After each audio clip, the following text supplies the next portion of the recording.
오늘 우리는 요한계시록 1장 9절부터 20절까지 말씀을 통해서 이 사도 요한의 환상, 그 환상을 통해서 하나님의 음성을 듣기를 원합니다.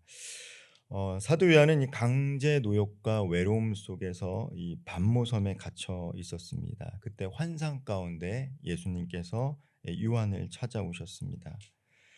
예수님은 인간의 연약함 때문에 멀어지는 분이 아니시다라는 것이죠. 오히려 깊은 절망 가운데 있을 때, 우리 인생의 아골골짜기 가운데 있을 때 그분께서는 가장 눈부신 영광으로 인간의 삶 가운데 찾아오시는 분이시다라는 것을 오늘 본문 말씀을 통해서 우리는 다시 한번 묵상하게 됩니다.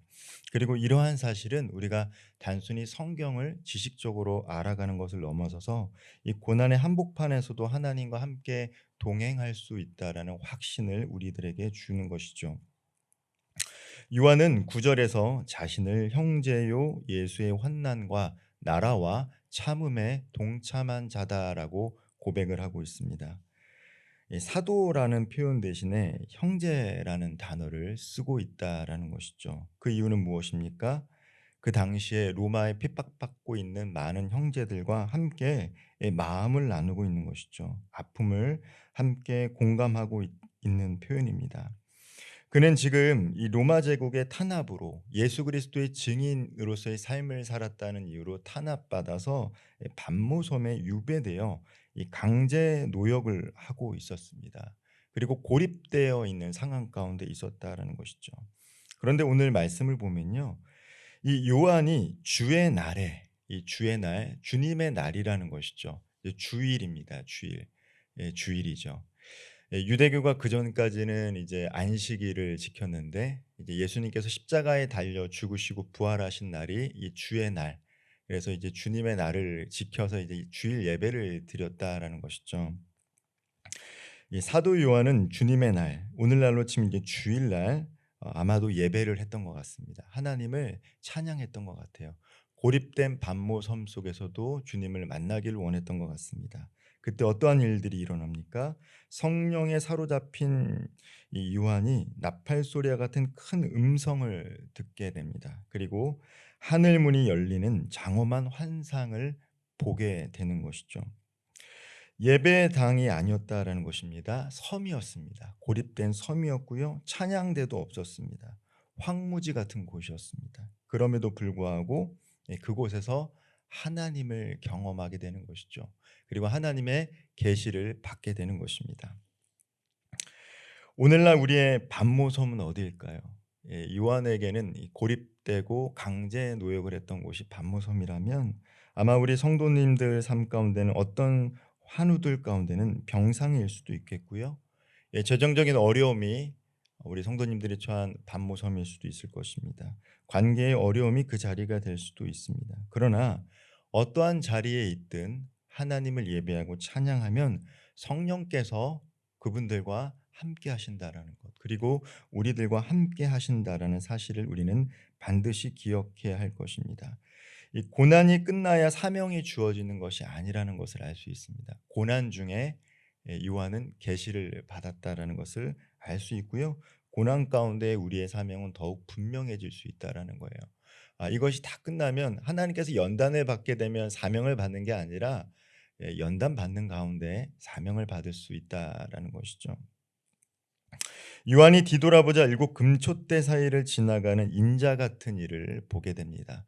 이 다니엘서를 인자 같은 이라는 표현은 이 다니엘, 이 묵시석 가운데 하나님 다니엘서에 다니엘이 환상 가운데 하나님을 본 표현이기도 하죠. 촛대는 당시에 흩어져 있던 일곱 교회를 가리키며 곧 오늘을 살아가는 지역 교회들을 상징하기도 합니다. 주님은 먼 하늘에서 교회를 관망하시는 분이 아니라 이 촛대 사이, 교회 사이를 바삐 오고 가며 불꽃의 높낮이를 살피시고 심지가 꺼지지 않도록 손수 돌보아 주셨던 분이라는 것을 알 수 있습니다. 즉 우리 주님께서는 교회를 지키시고 교회를 감찰하시는 분이신 것이죠. 그리고 계속해서 인자 같은 이의 모습이 16절까지 기록이 되어 있습니다. 예수님의 모습을 환상 가운데 묘사하고 있습니다. 어떻게 묘사하고 있습니까? 예수님은 발목까지 내려오는 옷과 가슴을 둘러맨 금띠를 통해 예, 대제사장의 영광과 통치자의 위엄을 드러내고 있습니다. 머리와 털이 흰 양털 같고 눈처럼 희다는 묘사는 이 다니엘서에 등장하는 옛적 같으니, 옛적부터 계시니, 동일한 모습으로 묘사하고 있습니다. 즉 거룩함과 승리입니다. 특별히 요한계시록엔 승리가 중요한데 이 로마에 억압받았던 이들에게 승리를 주시는 이라고 묘사하고 있는 것이죠. 불꽃 같은 눈은 악을 심판하시되 성도의 눈물을 놓치지 않는 자비로운 분으로 묘사하고 있습니다. 불못불에 단련한 주석 같은 발은 사탄의 머리를 짓밟아 멸하실 확정된 승리를, 또한 이 맑은 물소리가 아니라 많은 물소리입니다. 많은 물소리 같은 음성은 혼란을 잠재우는 절대적인 권능을, 오른손에 진 일곱 별은 교회의 사자를 붙드시는 보호를, 좌우의 날성검 같은 입은 말씀의 능력을, 해처럼 빛나는 얼굴은 어둠을 몰아내고 영혼을 밝히시는 은혜의 강의를 묘사하고 있습니다. 즉 예수 그리스도의 모습을 환상 가운데 본 것이죠. 찬란한 권세와 사랑이 한 몸에 깃들어 있는 주님을 본 것입니다. 하나님의 영광을 본 사람은 어떻습니까? 구약 성경을 보면 하나님을 본 사람은 죽는다라고 합니다. 하나님의 영광을 보면 죽는다라는 것이죠. 근데 오늘 이 영광스러운 주님을 본 요한의 모습이 17절에 기록이 되어 있습니다. 어떻습니까? 그 발 아래 엎드려 죽은 사람처럼 되었으니, 우리가 이 죄가 있는 인간이 거룩함을 조우하게 되면 어떻습니까? 자기의 죄가 드러나기 때문에 나는 죄인이로소이다라는 고백을 할 수밖에 없습니다. 이 누가복음에 보면 베드로가 예수님을 만날 때에 했던 말이 무엇입니까? 나는 죄인이다라는 거예요. 거룩한 존재를 만나면 인간은 거리낌이 있습니다. 나는 거룩한 존재가 아니기 때문에 거룩한 존재를 만나면 나는 죄인이라는 걸 깨닫고 멀리할 수밖에 없는 것이 인간의 본성인 것이죠. 요한은 광활한 하나님의 영광을 만나고 나서 죽은 사람처럼 되었다라고 고백합니다. 그때 주님께서 부드러운 손으로 사도 요한을 일으키며 17절과 18절에서 이렇게 말하고 있습니다.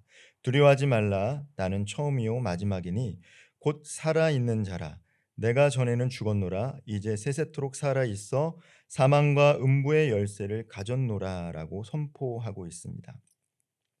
이 처음과 마지막이라는 표현은 역사의 시작과 끝, 나아가 존재의 의미와 목적까지 주님 안에 있다라는 것을 뜻합니다.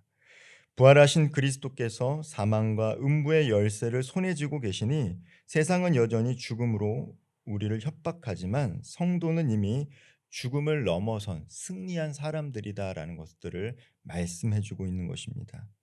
그러므로 오늘 우리의 삶 가운데 재정적인 손실과 또 때로는 실패처럼 느껴지는 삶의 현장, 질병과 비난이 우리를 억누른다 할지라도 그것이 우리를 영원히 억누르지 않는다라는 것이죠. 그것으로 인해 파생되는 삶의 문제가 있지만 그것은 잠시 잠깐이라는 것입니다. 때로는 그 시절이 길다고 느껴지지만 하나님 보시기에는 그것은 유한한 시간이라는 것을 우리는 반드시 기억해야 한다라는 것입니다. 왜 그렇습니까? 주님이 그 열쇠를 가졌기 때문에 어느 문이든 닫히고 어느 문이든 다시 열 수 있는 열쇠를 주님이 갖고 계시다라는 것이죠. 오늘 본문 말씀을 통해서 우리는 어떤 것을 기억해야 할까요? 첫째로 예배의 자리, 주님을 만나는 자리를 회복해야 한다는 것입니다. 우리가 밤모성과 같은 상황 가운데 있다 할지라도, 외롭고 고립되어지는 상황 속에 있다 할지라도, 우리가 주님을 만나고자 하면 성령께서는 우리 가운데 함께 하셔서 나타내 주시고 우리의 마음을 만져 주시고 우리의 삶의 자리를 회복시켜 주신다라는 것이죠. 우리가 그러한 마음을 품고 성령 하나님을 우리 삶 가운데 초청하면 우리의 삶의 자리가 곧 하늘 자리가 된다라는 것을 오늘 요한계시록은 말씀해 주고 있는 것입니다. 두 번째로 교회를 위해서 중보 기도해야 한다라는 거예요. 인자와 같으니 즉 예수님께서는 촛대 사이를 거니시며 교회를 살피셨습니다. 우리 또한 예수 그리스도의 피로 세워진 교회를 사랑한다라면 교회를 사랑한다라면 우리는 비판자나 방관자로 있는 것이 아니라 교회 문제가 생길 때마다 기도해야 합니다. 또한 교회 안에서 진행되는 사역들을 위해서도 기도해야 합니다. 사역뿐만 아니라 우리 교회 안의 성도들을 위해서도 기도해야 합니다. 특별히 환우들과 재정적인 어려움을 겪고 있는 성도들과 관계의 문제와 단절의 문제로 어려움을 겪는 성도들을 위해서 우리는 기도해야 한다라는 것이죠. 그것이 바로 촛대 사이를 지나시면서 관찰하셨던 주님의 모습이고 주님의 피로 세워진 교회를 향한 우리의 마음이 되어야 할 것입니다. 우리 주님께서 교회를 사랑하는 그 사랑에 동참하는 가장 실제적인 방법은 물론 봉사도 있겠지만 교회를 위해서 기도하는 것입니다. 셋째로 두려움 대신 하나님을 신뢰하는 마음을 회복해야 합니다. 오늘 눈앞을 가로막는 문제의 이름을 주님 앞에 고백하고 그 열쇠를 이미 쥐고 계신 예수님을 향해 선포할 수 있어야 됩니다. 내가 주님을 믿습니다. 함께하여 주옵소서라고 고백할 수 있어야 된다는 것이죠. 그 순간 우리를 사로잡고 있던 두려움은 사라질 것이고 무기력해져 있던 우리의 삶 가운데는 새로운 소망이 우리 삶 가운데 함께할 것입니다. 그리고 내 삶의 반모섬이 또다시 사명의 전초 기지가 될 수 있는 것이죠. 예. 패배자로 전락하고 강제 노역을 하고 외롭고 고립되었던 반모섬이지만 그 자리에서 예배를 드리고 하나님을 바라봤을 때 하나님께서 요한에게 계시를 주시고 새로운 사명을 주셨던 것처럼 그 반모섬이 우리의 사명의 전초 기지가 될 수 있는 것입니다. 사랑하는 성도 여러분, 우리는 날마다 삶의 무게를 경험하며 살아가고 있습니다. 그러나 그 무게가 아무리 무겁다 할지라도 그 무게를 들어 올리는 손이 주님의 강하고 의로운 손임을 우리는 반드시 기억해야 할 것입니다. 영광의 주님을 바라볼 때만 막막한 현실 속에서도 새로운 소망을 품고 일어서게 될 줄 믿습니다. 이 새벽 무릎을 꿇는 자리에 새 힘을 얻어 다시 일어나 세상 속으로 파송된 촛대로 빛을 비추는 우리 모든 성도님들 되기를 주님의 이름으로 축원드립니다. 기도하겠습니다. 영광의 주님, 고난과 외로움의 반모섬 같은 현실에서도 임마누엘 되시는 주님을 바라보게 하시니 감사합니다. 촛대 사이를 거니시며 교회를 살피듯이 우리의 숨은 상처와 깊은 절망까지도 다 헤아려 주옵소서. 불꽃 같은 눈으로 우리의 눈물을 닦아주시고 사망과 음부의 문을 잠그신 열쇠로 두려움의 사슬을 끊어 주옵소서. 말씀의 칼로 우리 속에 숨은 교만을 제거하시고 어떤 상황 속에서도 끝까지 인내하여 영광의 면류관을 받을 수 있도록 성령 하나님 오늘 하루도 우리의 걸음을 지키시고 동행하여 주옵소서. 예수님의 이름으로 기도하옵나이다. 아멘.